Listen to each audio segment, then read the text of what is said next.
Sir ಈಗ ಹಿಜಾಬ್ನ ಮತ್ತೆ ಜಾರಿ ಮಾಡಿದ್ರಿ ಏಕ ದಯವಿಟ್ಟು ನಾನು ಮನವಿ ಮಾಡ್ಕೊತಾ ಇದ್ದೀನಿ, BJP ಅವ್ರು ಇರ್ಬೋದು, ಬೇರೆಯವ್ರು ಇರ್ಬೋದು, ಫಸ್ಟು ಆರ್ಡರ್ಗಳನ್ನು ಓದೋದು ಕಲೀರಿ.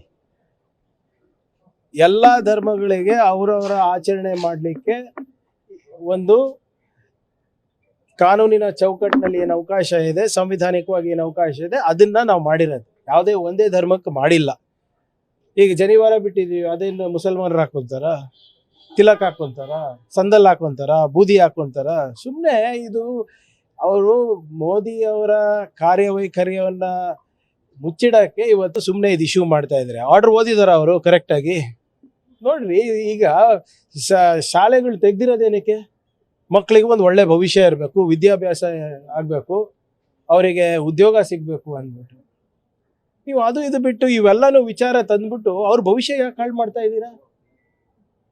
ಈಗ ನೀವು ನಮ್ಮ ಸಂಸ್ಕೃತಿ, ನಮ್ಮ ಕಲೆ, ನಮ್ಮ ಇತಿಹಾಸ, ನಮ್ಮ ಪುರಾಣ, ನಮ್ಮ ಧರ್ಮಗಳ ಆಚರಣೆಗಳು, ಆಹಾರ ಪದ್ಧತಿಗಳು ಕಲಿಸ್ಬೇಕು ಅಂದರೆ ನಮ್ಮ ಮನೇಲಿ ಕಲಿಸ್ತಾರೆ, ನಮ್ಮ ಧರ್ಮಗುರುಗಳು ಕಲಿಸ್ತಾರೆ, ಮಸೀದಿನಲ್ಲಿ ಕಲಿಸ್ತಾರೆ, ಗುರುದ್ವಾರದಲ್ಲಿ ಕಲಿಸ್ತಾರೆ, ದೇವಸ್ಥಾನದಲ್ಲಿ ಕಲಿಸ್ತಾರೆ. ಶಾಲೆಗಳಲ್ಲಿ ಇರೋದು ನೀವು ಹೋಗಿ ವಿದ್ಯಾಭ್ಯಾಸ ಮಾಡ್ಲಿಕ್ಕಂತ. ನೀವು ಅದು ಇದು ಬಿಟ್ಟು ಇಂಥ ವಿಚಾರಗಳನ್ನ ನೀವು ತಂದ್ಬಿಟ್ಟು ನಮ್ಮ ರಾಜ್ಯಕ್ಕೆ ಏನು ಹಿಂದೆ ತಗೋಬೇಕಂತ ಇದ್ದೀರಾ, ಹಿಂದೆ ಮಾಡ್ಬೇಕಂತ ಇದ್ದೀರಾ? ಬಿಜೆಪಿ ನಾಯಕರು ಹೇಳ್ತಾ ಇರೋದು ಅದೇ ಹೇಳ್ತಾ ಇರೋದು. ಮನೆಯಲ್ಲಿ ಇರಲಿ, ಅದನ್ಯಾಕೆ ಶಾಲೆ ಹಂಗಂದ್ರೆ ಎಲ್ಲ ಧರ್ಮದ ಆಚರಣೆ ಮನೇಲೇ ಇರಲಿ, ಎಲ್ಲ ಧರ್ಮದ ಆಚರಣೆ ಮನೇಲೇ ಇರಲಿ. ನೀವು ಡಿಕ್ಲೇರ್ ಮಾಡಿಬಿಡಿ, ನಮ್ಮ ರಾಜ್ಯದಲ್ಲಿ ನಾವು ಯಾವುದೇ ಧರ್ಮಕ್ಕಿರ್ಬೋದು, ಸಂಸ್ಕೃತಿಗಿರ್ಬೋದು, ಅದಕ್ಕೆ ನಾವು ಪ್ರೋತ್ಸಾಹ ಕೊಡಲ್ಲ ಅಂತ ಹೇಳ್ಬಿಡ್ಲಿ. ನೋಡಿ, ಇವತ್ತು ನಾನು ಮತ್ತೊಮ್ಮೆ ಪುನರುಚ್ಚರಿಸ್ತಾ ಇದ್ದೀನಿ, ಸಂವಿಧಾನದಲ್ಲಿ ಏನು ಅವಕಾಶ ಮಾಡಿಕೊಟ್ಟಿದ್ದಾರೆ ಅದನ್ನೇ ನಾವು ಪುನರುಚ್ಚರಿಸಿದ್ದೀವಿ. BJP ಅವರಿಗೆ ಕೆಲಸ ಇಲ್ಲ, ಅವರಿಗೆ ನಮ್ಮ ಯುವಕರಿಗೆ ಉಜ್ವಲ ಭವಿಷ್ಯ ಕೊಡೋದ್ರಲ್ಲಿ ಆಸಕ್ತಿ ಇಲ್ಲ. ಗೋರಕ್ಷಣೆ, ಧರ್ಮ ರಕ್ಷಣೆ ಮಾಡಿದ್ರೆ ಉದ್ಯೋಗ ಕೊಟ್ಟಂಗ ಅದು? ಗೋರಕ್ಷಕರಂದ್ರೆ ಇವ್ರ ಪ್ರಕಾರ ಎಂಪ್ಲಾಯ್ಮೆಂಟಾ?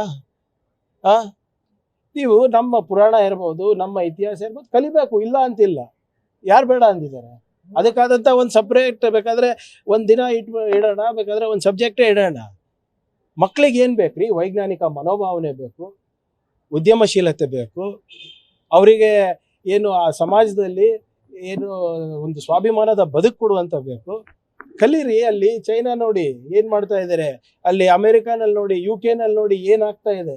ಅವ್ರ ಮಕ್ಕಳಿಗೆ ನಮ್ಮ ಮಕ್ಕಳಿಗೆ ಹೋಲಿಕೆ ಮಾಡಿ ವಿದ್ಯಾಭ್ಯಾಸದಲ್ಲಿ ಯಾವುದಕ್ಕೆ ಮಾಡಬೇಕು, ಮಾಡೋದಿಲ್ಲ, ಯಾವ್ದು ಅನವಶ್ಯಕ ವಿಚಾರಗಳಿದೆ ಅದ್ರ ಬಗ್ಗೆನೇ ಚರ್ಚೆ ಮಾಡ್ತಾರೆ BJP ಅವರು. ಮಾತಾಡಲಿ, ಆರ್ಥಿಕ ಪರಿಸ್ಥಿತಿ ಏನಿದೆ ಸರ್ ನಮ್ಮ ರಾಷ್ಟ್ರದ್ದು, ಅದ್ರ ಬಗ್ಗೆ ಮಾತಾಡ್ತಾರ? ಈಗ ನಮ್ಮ ರೂಪಾಯಿ ವ್ಯಾಲ್ಯೂ ಎಷ್ಟಾಗಿದೆ ಸರ್, ಅದ್ರ ಬಗ್ಗೆ ಮಾತಾಡ್ತಾರ? ನಮ್ಮ ಇಂಧನ ಪರಿಸ್ಥಿತಿ ಬಗ್ಗೆ ಏನಿದೆ ಅದ್ರ ಬಗ್ಗೆ ಮಾತಾಡ್ತಾರ? ನಮ್ಮ ಪರ್ಚೇಸಿಂಗ್ ಪವರ್ ಏನಾಗಿದೆ ಬಡವ್ರ ಬಗ್ಗೆ, ಅದ್ರ ಬಗ್ಗೆ ಮಾತಾಡ್ತಾರ? ಎಷ್ಟು ಯೂನಿವರ್ಸಿಟೀಸ್ ಮೋದಿ ಅವ್ರು ಬಂದ್ಮೇಲೆ ಕಟ್ಟಿದಾರ್ರಿ? ಎಷ್ಟು IIT ಮಾಡಿದ್ದಾರೆ, ಎಷ್ಟು IIM ಮಾಡಿದ್ದಾರೆ? ಅದ್ರ ಬಗ್ಗೆ ಗಮನ ಇಲ್ಲ ಇವರಿಗೆ. ಬರೇ ಆ ಶಾಲೆ ಹಾಕೊಳ್ಳಿ, ಈ ಶಾಲೆ ಹಾಕೊಳ್ಳಿ. ಆ ಶಾಲೆ ಹಾಕೊಂಡ ತಕ್ಷಣ ಉದ್ಯೋಗ ಸಿಗುತ್ತಾ? ಆ ಶಾಲ್ಗಳು ಹಾಕೊಂಡ ಆದ ತಕ್ಷಣ ನಿಮ್ಗೆ ಇದು ಸಿಗುತ್ತಾ? ಆಯ್ತಪ್ಪ, ನಿಮ್ಮ ಮಕ್ಳಿಗೆ ಯಾಕೆ ಆಗ್ತಾ ಇಲ್ಲ ಅದನ್ನ ಹೇಳಿ. ಬರೇ ಬೇರೆಯವ್ರ ಮಕ್ಳಿಗೆ ಧರ್ಮ ಆಚರಣೆ, ಬೇರೆಯವ್ರ ಮಕ್ಳಿಗೆ ಇದು ಶಿಷ್ಟಾಚಾರ ಎಲ್ಲ.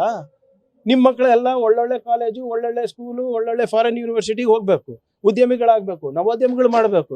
ಬಡವ್ರ ಮಕ್ಕಳಿಗೆ ಮಾತ್ರ ಇದು ಕೇಸರಿ ಶಾಲು, ನೀಲಿ ಶಾಲು, ಹಸಿರು ಶಾಲು, ಅರ್ಶಿಣದ ಶಾಲು, ಹಿಜಾಬು. ಇದಕ್ಕ ಜನ ವೋಟ್ ಮಾಡಿರೋದು ನಮ್ಗೆ.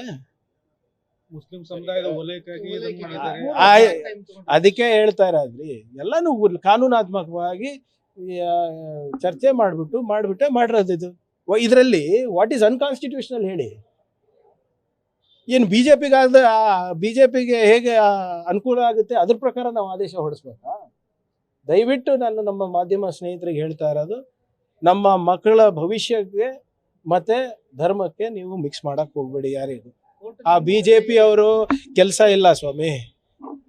ಅವ್ರು ಹೇಳ್ತಾ ಇದ್ದಾರೆ ಪ್ರಸ್ತುತ ವಿಚಾರಗಳ ಬಗ್ಗೆ ಮಾತಾಡಕ್ ಸರಿ ಅವರಿಗೆ ಏನು ಇಷ್ಟ ಇಲ್ಲ, ಅದಕ್ಕೆ ಇವೆಲ್ಲ ತರ್ತಾ ಇರೋದು. ಅವ್ರು ಯಾವ ಮಕ್ಕಳ್ರಿ ಗೋಶಾಲೆಗೆ ಹೋಗ್ತಾರೆ? ಅವ್ರು ಯಾವ ಮಕ್ಳಿಗೆ ರೀ ಹನುಮಾನ್ ಚಾಲೀಸ ಬರುತ್ತೆ? ಎಷ್ಟು ಜನ ತೋರಿಸಿ ನನಗೆ. ನಮ್ದು ಒಂದು 100 ಶಾಸಕರು ಇರ್ಬೇಕಲ್ಲ ಮೇಲ್ಮನೆ ಮತ್ತು ಕೆಳಗಿನ ಮನೆಯಲ್ಲಿ, ಅವ್ರವ್ರ ಮಕ್ಕಳು ಏನೇನು ಮಾಡ್ತಾರೆ ನೋಡಿ.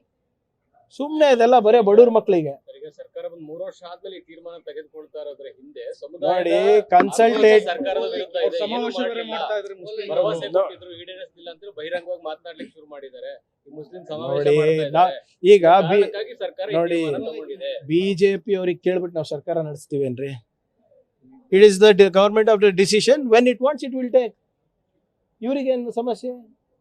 ಈಗ ಬಿಜೆಪಿ ಅವ್ರಿಗೆ ಕೇಳ್ಕೊಂಡು ನಾವು ನೀತಿಗಳು ಮಾಡ್ಬೇಕಾ? ಅವ್ರಿಗೆ ಕೇಳ್ಕೊಂಡು ನಾವು ಯೋಜನೆಗಳು ತಯಾರು ಮಾಡ್ಬೇಕಾ?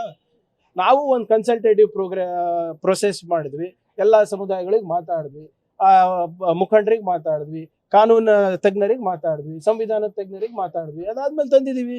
What is BJP's problem? I don't understand. ನಿಮಗೆ ಏನು ಬೂದಿ ಹಾಕೊಂಡು ಸ್ಕೂಲಿಗೆ ಹೋಗ್ಬೇಡ, ಕಳಿಸ್ಬೇಡ್ರಿ.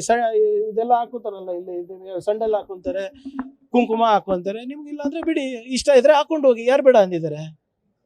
ಹೂ ಸ್ಟಾಪಿಂಗ್ ಯು? ನಿಮ್ಮ ಆಚರಣೆ ನಿಮ್ಗಿರ್ಲಿ, ಅವ್ರ ಆಚರಣೆ ಅವ್ರಿಗಿರ್ಲಿ. ಸಂವಿಧಾನದಲ್ಲಿ ಏನು ಅವಕಾಶ ಇದೆ ಅದನ್ನ ನಾವು ಕಲ್ಪಿಸ್ಕೊಟ್ಟಿದ್ದೀವಿ ಅಷ್ಟೇ.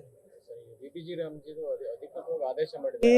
ಆದೇಶ ಅಲ್ಲ, ಯಾವಾಗ ಜಾರಿ ಮಾಡ್ತೀವಿ ಅಂತ ಅಷ್ಟೇ ಹೇಳಿರೋದು. ಇನ್ನ ಆಪರೇಷನ್ ಗೈಡ್ಲೈನ್ಸ್ ಯಾವುದೂ ಬಂದಿಲ್ಲ. ಬಂದ ಮೇಲೆ ನೋಡೋಣ. ಈ ವರ್ಷ ಹೋರಾಟ ಮಾಡೋ ತೀರ್ಮಾನವನ್ನು ತಗೊಂಡು ನೋಡಿ, ನಮ್ಮ ಕಾನೂನು ಹೋರಾಟ ಬಹಳ ಲಿಮಿಟೆಡ್ ಇದಕ್ಕಿದೆ. ಏನು ನಮ್ಮ ಕಾಸ್ ಆಫ್ ಆಕ್ಷನ್ ಅಂದ್ರೆ, ಯಾವುದೇ ಒಂದು ಕೇಂದ್ರ ಸರ್ಕಾರದ ಯೋಜನೆಯಲ್ಲಿ ನಮ್ಮ ರಾಜ್ಯ ಸರ್ಕಾರದ ನೀವು ಬಂಡವಾಳ ಬಯಸ್ತಾ ಇದ್ರೆ ಅಥವಾ ಖರ್ಚಾಗ್ತಾ ಇದ್ರೆ ನೀವು ನಮ್ಮ ಜೊತೆ ಕನ್ಸಲ್ಟೇಷನ್ ಮಾಡಬೇಕು ಆಸ್ ಪರ್ ಕಾನ್ಸ್ಟಿಟ್ಯೂಷನ್. ಅದು ಆಗಿಲ್ಲ. ಇವತ್ತು ಸುಮ್ಮನೆ ಇವತ್ತು 40-60% 40% ನಮ್ಮ ಮೇಲೆ ಹೀರಿಕೆ ಆಗ್ತಾ ಇದೆ. ಅದ್ರ ಬಗ್ಗೆ ನಾವು ಪ್ರಶ್ನೆ ಮಾಡ್ತಾ ಇದ್ದೀವಿ. ಆಮೇಲೆ ಗ್ಯಾರಂಟಿಗಳ ಬಗ್ಗೆನೂ ಕೂಡ ಕಾಂಟ್ರಾಕ್ಟರ್ಸ್ ಈಗ ಅಲವ್ ಇದೆ, 60 ದಿನ ನಿಷೇಧ ಇದೆ, ಅವೆಲ್ಲನೂ ಚರ್ಚೆ ಮಾಡ್ತೀವಿ ನಾವು. ನೋಡಿ, ಇದು ನಮ್ಗಿಂತ ಬಿಜೆಪಿ ಅವ್ರಿಗೆ ಕೇಳಬೇಕು ತಾವು. ಇವಾಗ ನೀವು ಹೆಂಗೆ ನಿಮ್ಮ ಏನು 22 ಲಕ್ಷ ಮಕ್ಕಳಿಗೆ ಉತ್ತರ ಕೊಡಬೇಕಾಗಿರೋದು ಯಾರು? ಕೇಂದ್ರ ಸರ್ಕಾರ. ಕಳೆದ 10 ವರ್ಷದಲ್ಲಿ ಕ್ಲೋಸ್ ಟು 89 ಪೇಪರ್ ಲೀಕ್ಸ್ ಆಗಿದೆ. 89 ಪೇಪರ್ ಲೀಕ್ಸ್. ಯಾರಿಗೆ ಜವಾಬ್ದಾರಿ? ಕಲಬುರ್ಗಿನಲ್ಲಿ ನಮ್ಮ ಮಕ್ಕಳಿಗೆ 85% ಬಂದ್ರೆ ಪ್ರಿಯಾಂಕರ್ಗೆ ಕಾರಣ ಅಂತ ಇವರು ಬೊಬ್ಬೆ ಹೊಡಿತಾ ಇದ್ದರು. ಇವತ್ತು ನೀಟ್ ವಿಚಾರದಲ್ಲಿ ಯಾಕೆ ಎಲ್ಲರೂ ಸುಮ್ಮನಿದ್ದಾರೆ? ಎಜುಕೇಶನ್ ಮಿನಿಸ್ಟರ್ ಯಾಕೆ ರಾಜೀನಾಮೆ ಕೊಟ್ಟಿಲ್ಲ? ಇದೇನು ಮೊದಲೇ ಸರಿ ನಾ ಆಗ್ತಾ ಇರೋದು? 2024 2022 21 ಒಬ್ಬ ರಾಜೀನಾಮೆ ಕೊಟ್ಟಿದ್ದಾನ. ಆಮೇಲೆ ಯಾರು ಇದರಲ್ಲಿ main accused? BJP Yuva Morcha leaders ಎಲ್ಲಿದಾರಪ್ಪ? ಎಲ್ಲ ನಿಮ್ಮ ಅಪೋಸಿಷನ್ ಲೀಡ್ರು. ಇದೆಲ್ಲ ಮುಚ್ಚಾಕ್ಲಿಕ್ಕೆ ಇವರು ಹಿಜಾಬ್ ತರ್ತಾ ಇರೋದು.